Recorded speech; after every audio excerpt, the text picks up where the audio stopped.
Hello everybody, and welcome to another puzzle challenge video.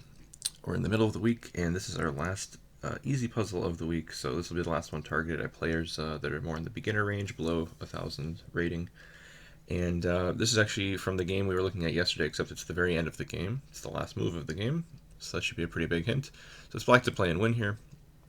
And we're just going to rewind and look at the few moves that we didn't see between the end of the last tactic, now that the solution for that one is already up on the internet, and the final move of the game. So it's the same game, Zhu against Christensen, and this time it's black to play and win. So let's just jump back to where we were the last time we saw this position, except it was from the white perspective, actually. So after the move c3, white did indeed find the move knight c5, forking both of the rooks, so that's the answer to the previous puzzle. Yeah, and this is actually a pretty decent chance for white to at least kind of fight to try to stay in the game. So rook d2 is a nice move.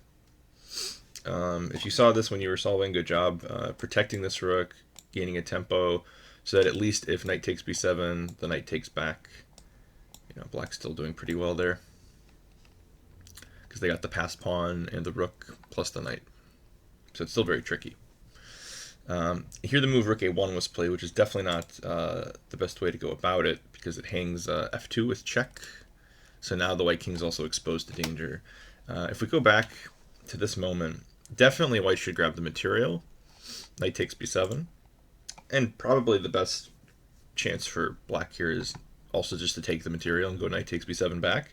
Another interesting possibility is knight to e4, putting pressure on f2, but I mean, it's a full knight on b7, so why not just take it? And yeah, this is already a tricky position, but there are some chances to save it. For example, if rook to a3, it's important, I think, to use the second rank rook. If you use this one,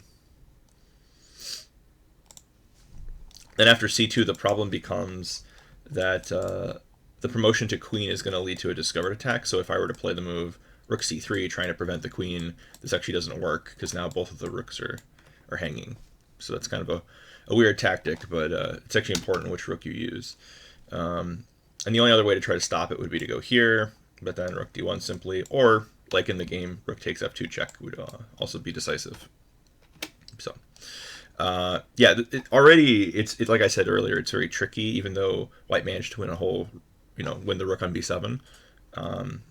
And so like white has this extra exchange, but the danger in this position is really all about the passed pawn that black has on the c file. So yeah, rook a1 doesn't get the job done. The best was to take, like I was saying, take the rook and then play rook 2 to a3. The point being that now if here this rook goes to c3, and even though this gets taken, this can be taken with check, king g1, right? Now this pawn is at least probably going to be lost. White can gang up on it, like this or like this.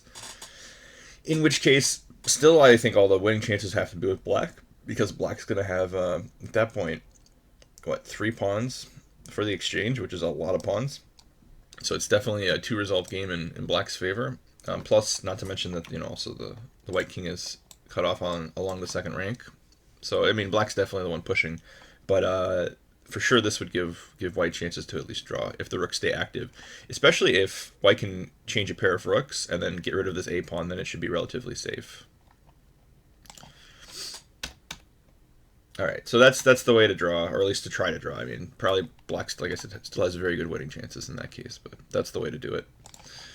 Instead, rook a1 was played. Now after rook takes f2, king g1, the other rook invades, and now we notice that a moment ago both rooks were forked, and they both managed to save themselves, and now they're generating mating threats against the white king. So the game ended pretty shortly after this. So rook takes a7, rook g2 check, very accurate. King f1, king h1 is not much different. If king h1, then knight f5 is going to come in, threatening mate with knight takes g3, and it's pretty hard to stop. White would have to play a move like knight e4, and then there's going to be a very similar mating pattern to what we're about to see. So rook h2 after king f1, and rook 7 to a3 was played, targeting this pawn on c3. This is probably the very last seconds of the game, I would guess. This is probably a crazy time scramble, but this is our starting position that we looked at the beginning of the video. So once again, it's black to play and win. Hopefully you guys can solve it and post your solutions on the website. I have a link in the description to the YouTube video for the official chessuniversity.com page where this puzzle is hosted. So check it out, put your solution there, and if you get it right before we post our answer tomorrow, you can get reward points on the website. All right, thanks for checking it out, and I'll see you guys tomorrow.